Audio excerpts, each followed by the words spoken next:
জিলা মন্ত্ৰী শিক্ষক সন্থাক ধন্যবাদ জনাইছোঁ। সম্বৰ্ধনা জনাইছে অৱসৰপ্ৰাপ্ত হোৱাৰ কাৰণে তাৰ বাবে তেখেতসকলক ধন্যবাদ জনাইছোঁ। মই 1984 চনৰ পৰা ধৰি শিক্ষকতা কৰি 2024 চনৰ 2024 অৱসৰপ্ৰাপ্ত হৈছোঁ। সেয়েহে ইমান দিনে চৰকাৰে কোনো এটা সুব্যৱস্থা নকৰিলে, তাৰ বাবে আমি পৰিয়ালবৰ্গ বহুত দুখত থাকিবলগীয়া হৈছে। 1991 চনত আমি এই বিদ্যালয় অপ্ৰদৰ্শিত শিক্ষক হিচাপে আমি কৰ্মৰত হৈছিলোঁ।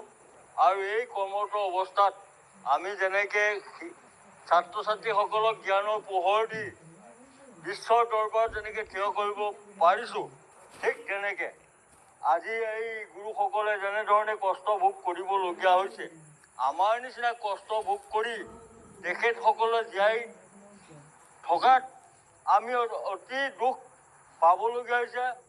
মই অতি দুখেৰে আজি চৰকাৰক আমি অনুৰোধ কৰিব বিচাৰিছোঁ, যাতে অতি সোনকালে যিসকল গুৰুমণ্ডলীয়ে এই অপ্ৰদৰ্শিত বিদ্যালয়ত কৰ্মৰত হৈ আছে, তেখেতসকলৰ জীৱনলৈ চাই, তেখেতসকলৰ পৰিয়ালবৰ্গলৈ চাই, যাতে আমাৰ নিচিনা দুৰ্ভগীয়া হ'ব নালাগে আৰু আমাৰ নিচিনাকৈ কষ্ট কৰি জীৱন যাপন কৰিব নালাগে, যেনেকৈ দুবেলা দুমুঠি খাবলৈ আমি চিন্তা কৰিবলগীয়া হয়।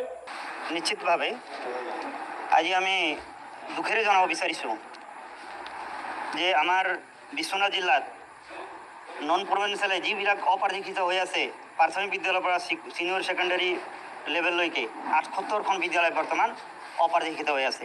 যিসকল 2013 আৰু 21 চনত বঞ্চিত হৈ আছে, 2013 আৰু 21 চনত LPৰ পৰা কলেজলৈকে 112জন শিক্ষাগুৰু বঞ্চিত বৰ্তমান হৈ আছে। অসমৰ বেলিকাত মুঠ অসমত 19,717টা পদ বৰ্তমান বঞ্চিত। গতিকে আমি চৰকাৰক এতিয়াও বিনম্ৰভাৱে অনুৰোধ জনাব বিচাৰিছোঁ, যিসকল বৰ্তমান অপ্ৰশিক্ষিত শিক্ষানুষ্ঠান সোনকালে প্ৰাধিকৰণ কৰিব লাগে, আৰু যিসকল বঞ্চিত হৈছে LPৰ পৰা কলেজলৈকে সমূহ শিক্ষাগুৰুৰ পদ অচিৰেই প্ৰাধিকৰণ কৰিব লাগে বিনা চৰ্তে। আৰু ইয়াৰ পিছত আমি আৰু এটা অনুৰোধ জনাব বিচাৰিছোঁ, যিসকল শিক্ষাগুৰুৱে অকালতে মৃত্যুবৰণ কৰিলে তেখেতসকলক হয় এককালীন কাৰ্য দিব লাগে। যিসকলে অৱসৰ গ্ৰহণ কৰিছে, বিনা বেতনে অৱসৰ গ্ৰহণ কৰিছে, আৰু সেইসকল ব্যক্তিত্বসকলক, এই মহান পুৰুষসকলক চৰকাৰে চকু মেলি চাব লাগে, এককালীন কাৰ্য দিব লাগে। গতিকে আমি সদৌ অসম অপ্ৰশিক্ষিত শিক্ষক কৰ্মচাৰী সংস্থা বিশ্বনাথ জিলাৰ তৰফৰ পৰা আমি চৰকাৰক বিনম্ৰ অনুৰোধ জনাইছোঁ, দাবী জনাইছোঁ, আমি 1/1/2006 চনৰ আগত প্ৰতিষ্ঠিত যিখিনি বিদ্যালয়, অনুমতি আৰু স্বীকৃতি পোৱা যিখিনি বিদ্যালয়সমূহ অচিৰেই প্ৰাধিকৰণ কৰি আমাক এই জলযন্ত্ৰণৰ পৰা মুক্তি কৰিব লাগে।